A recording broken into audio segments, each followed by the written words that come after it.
Tem uma oração que parece que não faz sentido, mas pra mim hoje fez muito sentido, que eu fiz quando eu tinha 15 anos e jogava futebol ainda. A gente frequentava uma célula e teve um dia que eu tava muito mexido com relação aos meus sonhos. Eu fiz a oração simples de aceitar Jesus Cristo como meu Senhor e Salvador. Só que eu acabei largando o futebol e indo para um outro caminho, e essa oração se perdeu na minha mente. E eu nem lembrava, literalmente eu não lembrava que eu tinha feito essa oração. Só que nesse outro caminho que eu busquei, tudo que eu buscava e não me satisfazia, eu tentava encontrar Deus nas coisas. Eu tentava encontrar Deus onde não existia Deus. E eu fui percebendo que isso me causava uma dor, mas ao mesmo tempo eu não abria mão dessa dor. Eu gostava de permanecer nessa dor.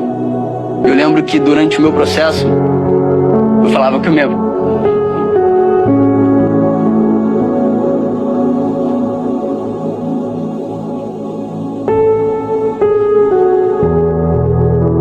Legal, cara. Toma o teu tempo aí, respira, que é importante que a tua história seja realmente autêntica. Eu lembro que a minha mãe me olhava no olho e ela falava: filho, eu não te reconheço. E não me afetava em nada. Eu ficava olhando pra ela como se estivesse vazio mesmo, de tudo que ela tinha me passado, todo o amor que ela tinha depositado em mim. O meu irmão também, eu tinha passado por um momento com ele de talvez um ano que a gente não se olhava. Meu irmão de um ano de diferença, que a gente tinha feito tudo junto. Então, hoje eu consigo perceber que eu talvez estivesse entrando num estado de depressão. E aí eu vou cortar pra quando eu conheci o Dani, quando eu jogava bola. O Dani, a gente ia junto pra Nova Iguaçu, e ele ia louvando, ia falando sobre o amor de Cristo pra mim. E nesse meio tempo eu comprei uma Bíblia. Nunca tinha aberto uma Bíblia na minha vida.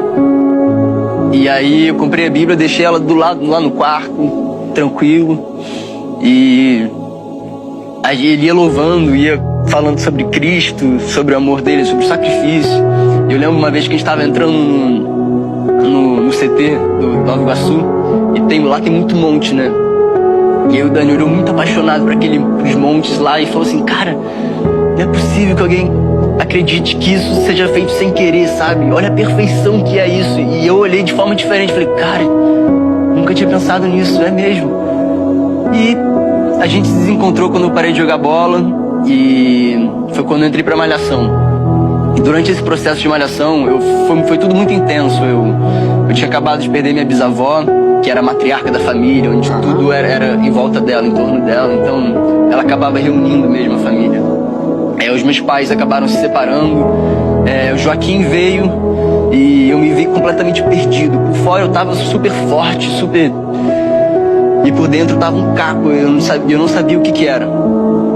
E eu tive 2 dias de férias entre Malhação e Totalmente Mais.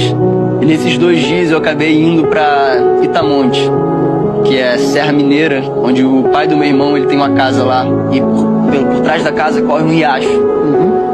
E eu levei a Bíblia, também não sei porquê.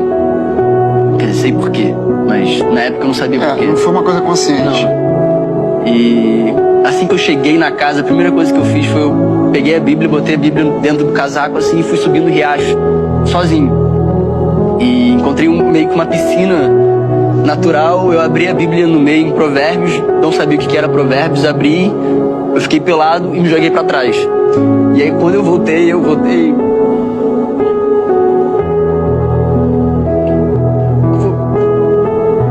muito preenchido de algo que eu nunca tinha sentido na minha vida. É difícil a gente falar sobre isso porque não tem explicação. Eu tô tentando colocar em palavras algo que não tem explicação. Mas eu olhava pra todas as pessoas e eu sentia muito amor, e ao mesmo tempo eu sentia um perdão muito profundo em mim e um perdão para algumas pessoas. E eu não sabia lidar com aquilo naquele momento, não fazia ideia. E aí eu voltei, e foi nesse processo de que eu tava na construção do Jonatas também. Então a Mari viajou com o Joaquim, eu fiquei sozinho em casa. E eu vinha de um passado, do ano antecedente a minha conversão, de carnais mesmo, tanto de traição quanto de bebida, cigarro, maconha. Eu tava muito viciado, minha carne tava falando muito alto, muito alto. E depois desse primeiro encontro eu fui tentar, eu busquei a mesma coisa que eu tava fazendo, porque eu não sabia o que estava acontecendo comigo. E eu comecei a perceber um nojo dentro de mim, que era um afastamento de tudo que me fazia mal. E foi sem esforço, porque eu não fazia ideia do que era a palavra, do que era o sacrifício de Jesus, eu não fazia ideia. Então foi literalmente espiritual mesmo. Ele começou a me afastar de tudo que me fazia mal. E não tem explicação o amor de Cristo, não tem mesmo.